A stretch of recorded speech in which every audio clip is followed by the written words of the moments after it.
every monitor should be calibrated and profiled, even your laptop monitor, even your inexpensive Best Buy, bottom of the line, whatever you can afford. Because if it's not calibrated and profiled, you have no idea if what you're seeing is correct. So we've looked at some at the high end, one of the high end solutions. Here is the latest, I won't call it low end, but affordable solution. Economical. ColorMunki Display just came out, and it's from X-Rite, of course, who are now the dominant company in this industry. And I've already installed the software, but I have not yet hardly seen this. So what I'm going to do now is do something you should never do on camera, which is use something for the first time. But what the hell? Let's give it a try. The upside is that I actually tested it last night, so I kind of know what's going to happen. You're ahead of me. Okay, USB, I know what that is. So we'll plug it into the USB port. And it's kind of interesting in that this whole unit, it measures actually the ambient light. And when you go to actually measure the display, you pull this out, and then that's how you put it on. Oh, but now I can't figure it out for myself because you showed me. All right. I'm going to run the software. The software will actually tell you. ColorMunki Display, here we go.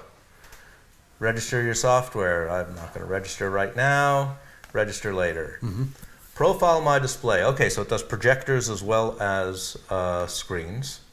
And do you want to do easy or advanced? I would do easy. Fine, I'm always good with easy. Okay, place your ColorMunki on the working surface. Be sure the ambient diffuser is in place over there. Click measure.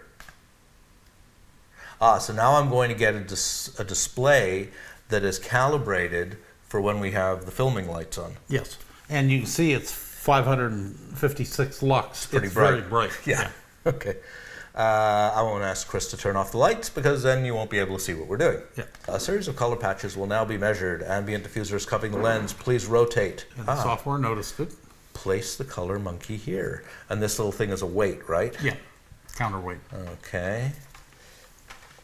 Place the ColorMunki here. I can do that. Make sure it's sitting completely flat on the display. Click next. And now it's going to take a little bit of time, but now it's going to go through and basically do the same thing, reading the colors that are being projected onto the display by the software, and then measuring and then comparing the sending numbers. Yeah. Sending numbers to the screen, reading numbers, reading what the screen is doing, and going, there's a difference. Yeah.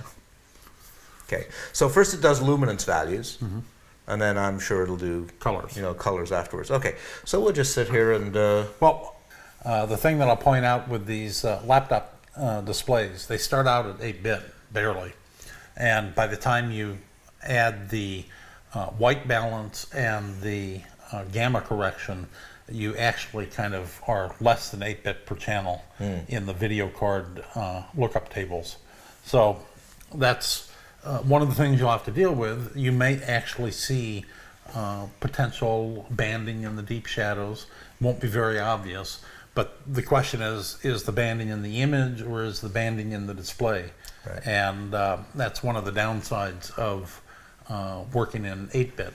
Well, I went on a shoot a few years ago with a famous photographer who I will not name, and we met up at a motel somewhere in rural California, and he pulled up in his station wagon, and he had a 30-inch calibrated profiled display, and I said, "What are you doing?" Because we weren't doing a filming or anything like that, and he said, "I want to work on my images at night, and I can't do it on my laptop screen." Yeah. And I thought, I thought I was compulsive neurotic. That's compulsive neurotic. Yeah. But his work is beautiful. Yeah.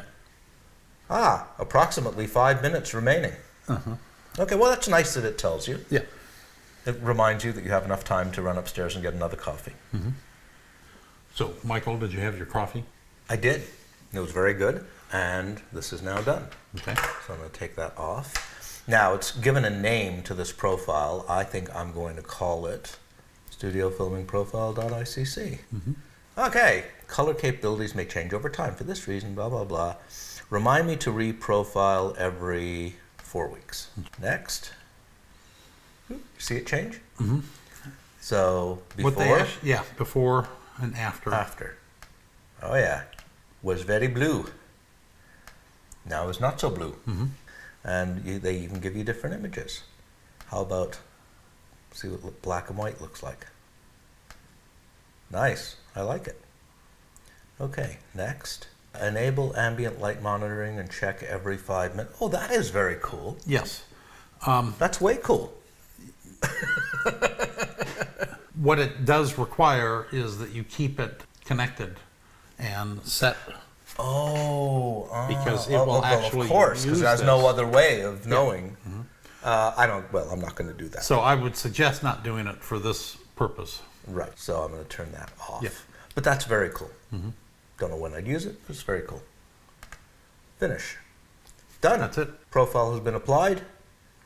My screen looks better already. Mm-hmm. And we're done. Okay.